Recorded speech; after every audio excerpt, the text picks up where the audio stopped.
இன்றைக்கி நம்ம பார்க்க போகிறது வெங்கட் பாத் செஞ்ச அவர் இன்ஸ்பயர் பண்ணி நம்ம அதே மாதிரி மோர்க்களி செய்ய போகிறோம்.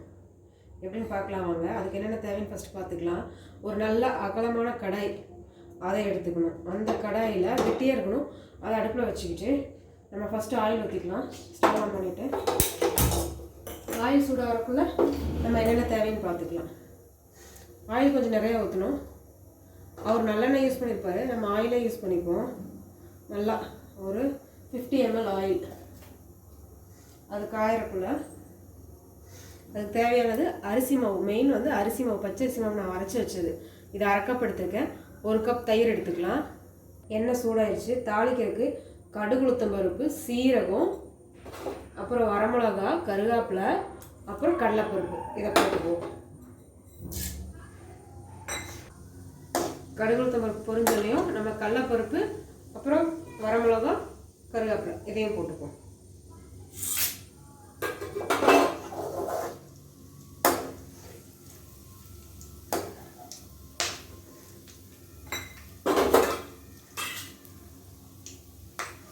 இது கைவிடாமல் கிளறணும், அப்போ தான் கரெக்டாக வரும். இதுக்குள்ளே நம்ம வந்து தயார் பண்ணி வச்சுக்கலாம். அரிசி மாவையும் தயிரையும் கரைச்சி வச்சுக்கலாம். இங்கே பாருங்கள், இந்த மாதிரி ஒரு பவுலில் அரிசி மாவு போட்டுட்டு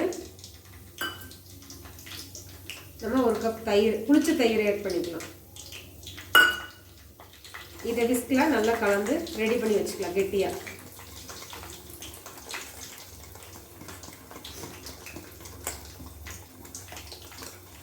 இதுலேயே நம்ம வந்து தூள் உப்பு போட்டுறணும். அதாவது பொடி உப்பு, கிறிஸ்டல் சால்ட் போடக்கூடாது, கரையாது. இப்போ இது பேட்டர் மாதிரி ஆயிடுச்சு, கேக் பேட்டர் மாதிரி. இதில் கொஞ்சம் தண்ணி ஊற்றி நம்ம அந்த களி கிளற அளவுக்கு தேவையான அளவுக்கு தண்ணி ஊற்றி கிளறணும். 1 கப் தண்ணி ஊற்றி கலக்கியிருக்கேன் பாருங்கள். இந்த அளவுக்கு தண்ணி இந்த விஸ்கில் ஒட்டாமல் இருக்கிற அளவுக்கு கரைச்சி எடுத்துக்கணும்.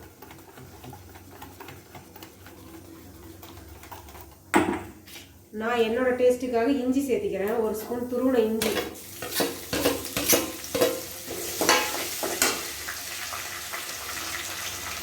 அப்புறம் பெருங்காயம் 1 ஸ்பூன்.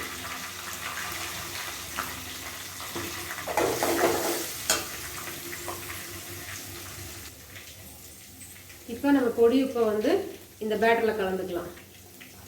அந்த இஞ்சி நல்லா பொரியணும். இஞ்சி நல்லா பொரிஞ்சது ஸ்மெல் நல்லா வரும், களியில் டேஸ்ட் நல்லாயிருக்கும். காரம் உங்களுக்கு தேவையான அளவு வேணும்னா நீங்கள் காரப்பொடி சேர்த்துக்கலாம். நான் கொஞ்சமாக தான் வரமிளகா போட்டிருக்கேன், கொஞ்சம் காரப்பொடி சேர்த்துக்கிறேன். எல்லாமே ஆயிலில் தான் போட்டுக்கணும், அப்போ தான் வந்து மாவோட சேர்ந்து கரையும். இப்போ இதை நல்லா பொரிஞ்சு ஸ்மெல் வருது. நம்ம அப்படியே லைட்டாக இந்த பேட்டரை கலந்துக்குவோம். இதுக்கு வீட்டில் அரைச்ச மாவு தான் செய்யணும் இல்லை, கடை மாவுலேயும் வரும். கொலா புட்டு அந்த மாதிரி ஐட்டம் தான் கடை மாவில் வராது சரியா.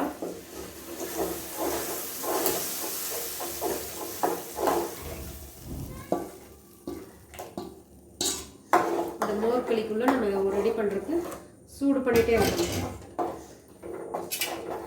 கை விடாமல் கிளறணும். அடியில் கெட்டியாயிரும், உருண்டையே திருந்துடக்கூடாது. நல்லா களி மாதிரி சாஃப்டாக அப்படியே ராகி களி மாதிரியே வரணும், முட்டை மாதிரி வரணும்.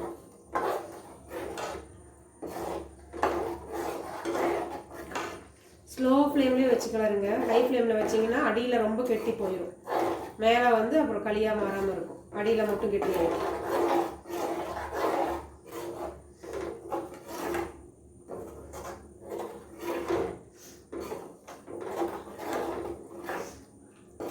இதுக்கு ரெடியான நம்ம ஊற்றுறதுக்கு ஒரு பிளேட்டில் ஆயில் தடவி ரெடியாக வச்சுக்கணும். அப்போ தான் ஒட்டாமல் வரும். கேக் மாதிரியே தான், கேக் மைசூர்பா மாதிரி தான்.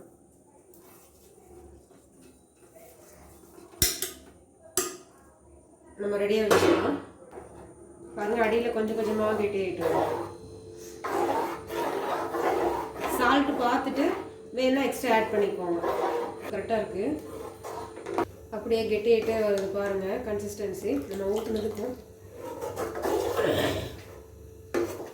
பாருங்கள், எண்ணெய் நல்லா திரண்டு வரணும். மைசூர் பாக்கும் இதுக்கும் அதே மாதிரி தான், எண்ணெய் திரண்டு வரணும். பக்குவம் கெட்டி ஆகிட்டே இருக்குது நம்ம களி. பாருங்கள், அப்படியே ஒட்டாமல் திரண்டு வரணும் நல்லா. நம்மளுக்கு நல்லா திரண்டு வருது. எப்படி திரண்டு வருதுன்னு பாருங்கள். இதை கொஞ்சம் நல்லா பிளேட்டில் போட்டு ஒரு 1/2 hour ஆற விட்டு நம்ம சாப்பிட்டோம்னா செம டேஸ்ட். சொல்லவே வேண்டாம், வாய் எதுவுமே பேசாது. இது சாப்பிட்றத மட்டும்தான் செய்யும். எப்படி நல்லா இருக்கு பார்க்கறக்கே. உருண்டு உருண்டு விளையாடுது வடச்சட்டியில், திரண்டுட்டே இருக்கு. மைசூர்பா கூட இந்த மாதிரி வராது.